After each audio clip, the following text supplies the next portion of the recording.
After we landed, Dad and I watched a few more flights, and by the time we got home, my father had no doubt that I was going to become a pilot.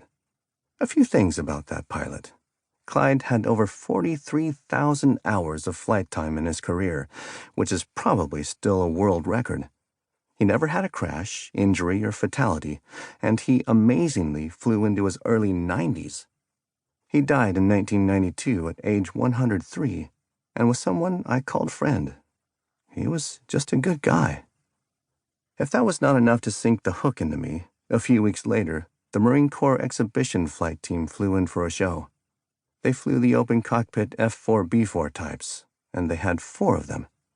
Later, I trained on those aircraft and came to know all 4 of those pilots when they were senior officers. I learned that Marine Corps aviation is indeed a very small world. 2 years later, I took another flight when my cousin and I flew with a barnstormer named Billiter. He flew a biplane, a 2-seater, and gave rides. His plane was not exactly the airworthiest in appearance. That hooked me. I was going to be a pilot for sure. But things can happen that just drop-kick you, you know? Life can be very unfair, whether in peacetime or in war. A major rain and lightning storm rolled in one day when we were working at my Uncle Frank's. I was taking the tractor to the barn, so my dad left, saying he would meet me at home.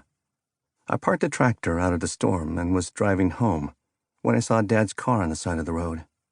I stopped and saw that he had been electrocuted by a downed electrical wire that touched the car.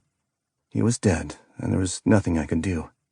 Another driver pulled up behind me, and we pulled my dad away.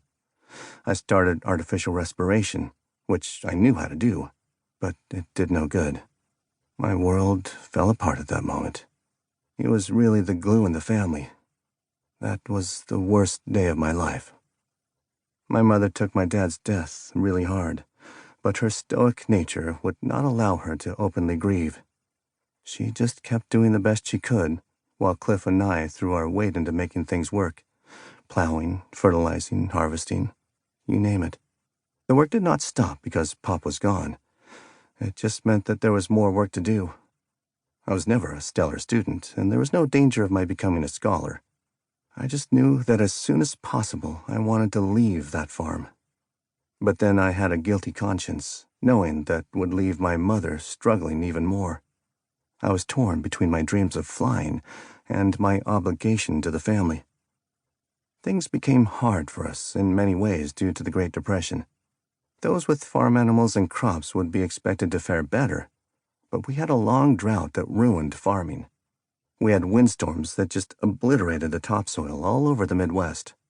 This combination of events created John Steinbeck's masterpieces. He wrote about the times we were experiencing, and although they were fictionalized, everyone could relate to the characters in his books, which I read with a clear understanding. I was living it. Despite my dismal high school performance, I enrolled in Augustana College in Sioux Falls. I had to earn the money for school, so I worked at a meatpacking plant. I also worked at the filling station, doing basic car work and pumping gas, and worked as a janitor at the church, and I still repaired those windmills on occasion. I even boxed and did pretty well in the ring. I won quite a few fights and tried for the Golden Gloves competition. My first big fight was against this guy who knocked me down a lot. I ended up getting knocked out of the ring and landed on a press reporter's typewriter of all things. I did not have a clear recollection of how I got there. My bell had been rung a few times, and I had a broken nose. When that picture made the local paper, I decided that being a professional fighter was not really my calling. I spoke to Jimmy Doolittle about that a few times, as he had done the same thing. He was just better at it. He told me that he had to fight under an assumed name because his mother would have had a seizure if she knew he was fighting for money. I even worked as a bouncer at an illegal casino.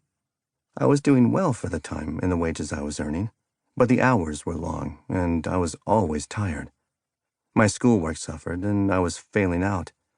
The dean suggested I stick to farming, so I left school.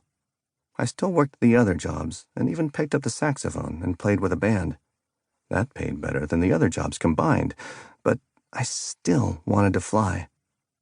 The next big job was when Cliff, Mom, and I worked clearing roads of snow for the highway department. That was the winter of 1935-36, when the temperature dropped to 40 below zero, and sometimes even colder for long periods of time.